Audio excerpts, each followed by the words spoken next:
ΣΥΡΙΖΑ, το κέρδισε σπίτι του όμως. Ναι, εγώ το κέρδισα σπίτι μου. Ναι. Το είδα στο Facebook. Μετά από χρόνια κέρδισα φλουρί. Μπορείτε να βάλετε στην πίτα που θα κόψετε τη Δευτέρα 2 φλουριά, να το κόψετε στη μέση. Εγώ είμαι ικανή εκεί να το πετύχω. Εγώ έτσι κάνω με τη Φανή, την κόρη μου. Αλήθεια. Ναι. Φέτος εσείς το πήρατε όμως, είδαμε στο Facebook, δεχτήκατε και ευχές πολλές από κάτω. Κοιμότανε σε αυτή την πίτα. Ήταν βράδυ. Είναι μικρή, ήταν βράδυ. Την άλλη μέρα το πρωί την κέρδισε αυτή. Ναι, έτσι γίνεται. Από κάτω κάτι. Να σας πω όμως, εκεί στην κοινοβουλευτική ομάδα του ΣΥΡΙΖΑ δεν πολύ κοιμούνται, επαγρυπνούν, γιατί ακούσαμε σήμερα και τον πρόεδρο. Εγώ δεν ήμουνα, θέλω να σας πω αυτό, διότι είμαι μέλος της Εξεταστικής. Συνεδριάζομαι από τη Δευτέρα μέχρι και σήμερα. Σήμερα είχαμε την εξέταση 2 μαρτύρων. Πρώην πρόεδρος της Πασεγιές. Ο πρώην πρόεδρος της Πασεγιές και ο πρώην Γενικός Γραμματέας του Υπουργείου Γεωργίας. Και τελειώσαμε αργά, δηλαδή τελείωσα στις 6 ώρα από το πρωί. Έχετε δίκιο. Οπότε δεν πήγα δεν κατάφερα να πάω. Ναι, αλλά η κοινοβουλευτική ομάδα άργησε να λήξει, συγγνώμη που σας διακόπτω κύριε Μπάρκα, γιατί για πρώτη φορά μετά τις γιορτές, μετά την ανάπαυλα, εκτός από τα ζητήματα ανασυγκρότησης και αναθεωρήσης του συντάγματος τα οποία συζητήθηκαν εκτενώς τα ζητήματα κόμματος Τσίπρα και κόμματος Καριστιανού. Ακούσαμε τον κύριο Φάμελο στην τοποθέτησή του. Ακούσαμε και πολλούς βουλευτές, ένας εκ των οποίων λέει το ρεπορτάζ και ο Παύλος Πολάκης, μέσα στη συνεδρίαση να βάζουν θέμα. Σε αυτή τη φάση είναι όλοι στην ίδια γραμμή ότι θα πρέπει ο ενιαίος ΣΥΡΙΖΑ να στηριχθεί, γιατί καραδοκούν νέα κόμματα και μάλιστα όπως είπε ο κύριος Πολάκης δεν φαίνεται να πηγαίνουν πολύ καλά. Και δεν αναφέρω τον κύριο Τσίπρα, όπως είπε, αλλά στην κυρία Καριστιανού. Άρα, σας αγχώνει ότι η κυρία Καριστιανού ξαφνικά εμφανίστηκε με το καλημέρα του 2026, γιατί έχετε ήδη τη διαγραφή Φαραντούρη να μετράτε. Δεν έχει να κάνει με την κυρία Καριστιανού η διαγραφή του Νίκο Φαραντούρη. Όχι, δεν μας αγχώνει η παρουσία. Με τι έχει να κάνει, πώς δεν έχει να κάνει, δεν συσχετιζόταν. Έχει να κάνει με το γεγονός ότι ο κύριος Φαραντούρης στις δηλώσεις του, στις δημόσιες τοποθετήσεις του, δεν είπε ότι ευθαρσώς ότι εγώ είμαι ΣΥΡΙΖΑ, ότι ανήκω στην πολιτική ομάδα του ΣΥΡΙΖΑ, αλλά επέμενε, θα σας πω, για κάποιο λόγο. Επέμενε στις δηλώσεις του ότι βλέπω θετικά την παρουσία ενός κόμματος, τελεία. Ναι, αλλά δεν ανασκεύασε όπως ζήτησε ο κύριος Φάμελος. Συγγνώμη. Δεν ανασκεύασε όπως ζήτησε ο κύριος Φάμελος. Ναι, αυτό,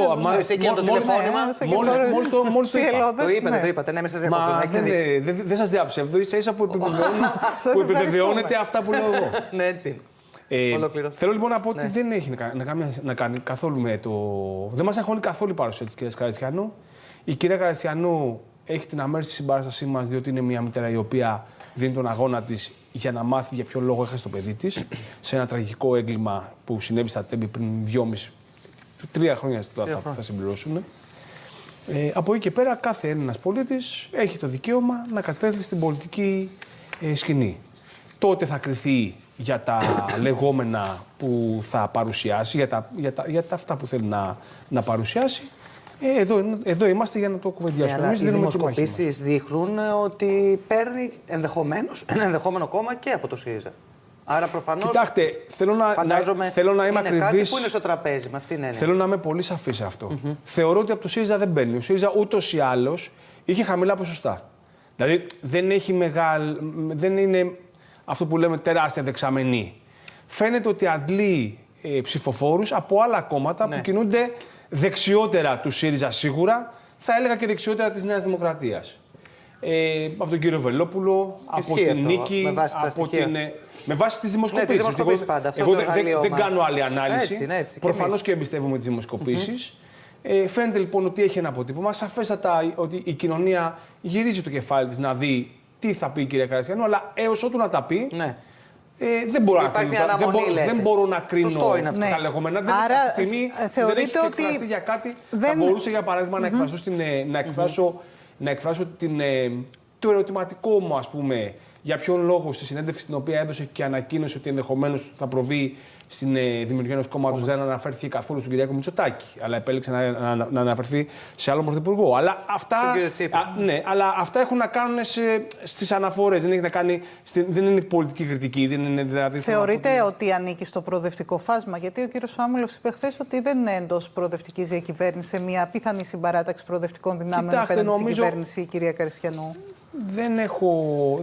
Δεν μπορώ να εκφραστώ από τη στιγμή που δεν έχει μιλήσει και η ίδια για πράγματα που αφορούν, αν θέλετε, την προοδευτική παράταξη. Τι προβληματίζει πολιτικά τον ΣΥΡΙΖΑ πέρα από την κριτική που ασκεί στην κυβέρνηση και είναι σαφές αυτό στις τοποθετήσεις σας, στις τοποθετήσεις του Προέδρου, του κυρίου Φάμελου, κριτική συγκεκριμένη για τα θέματα και προτάσεις. Κάναμε προτάσεις για το αγροτικό, θα κάνουμε προτάσεις για την συνταγματική αναθεώρηση. Δηλαδή είμαστε εκεί. Οι προτάσεις αυτές, κύριε Μπάρκα, είναι ίσως και μια συνένεσή σας στην πρόταση που είπε ο Πρωθυπουργός να γίνει η Διακομματική Επιτροπή για το αγροτικό? Όχι. Γιατί η Διακομματική Επιτροπή με ήδη ψηφισμένες αλλαγές, όπως παραδείγματος χάρη η ένταξη του ΟΠΕΚΕΠΕ στην ΑΔΕ ή άλλες αλλαγές σε σχέση με το αγροτικό, δεν είναι συζήτηση για το μέλλον της αγροτικής παραγωγής. Παρ' όλα αυτά. Δεν θα συμμετέχετε. Παρ' όλα αυτά, αν μου επιτρέπετε να ολοκληρώνω την πρότασή μου, να είστε βεβαία ότι θα απαντάω σε όλα τα ερωτήματα. Σας πιέζουμε γιατί δεν έχουμε πολύ χρόνο και να βάλουμε πολλά ζητήματα. Έχετε δίκιο. Όχι, δεν θέλω να μου ζητήσει συγγνώμη, δεν είναι πολιτικό.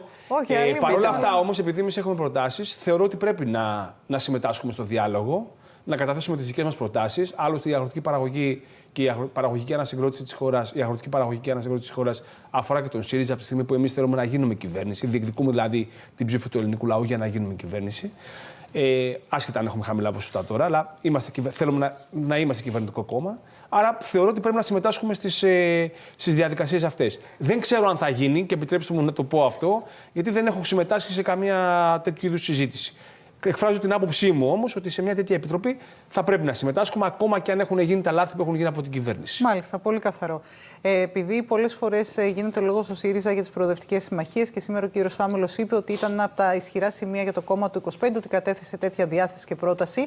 Θεωρείτε ότι μπορείτε να συνεργαστείτε και με το ΠΑΣΟΚ εκτός από τη Νέα Αριστερά που έχετε δεσμούς από το παρελθόν, κύριε Μπάρκα, και αν θα το επιδιώξετε το 26?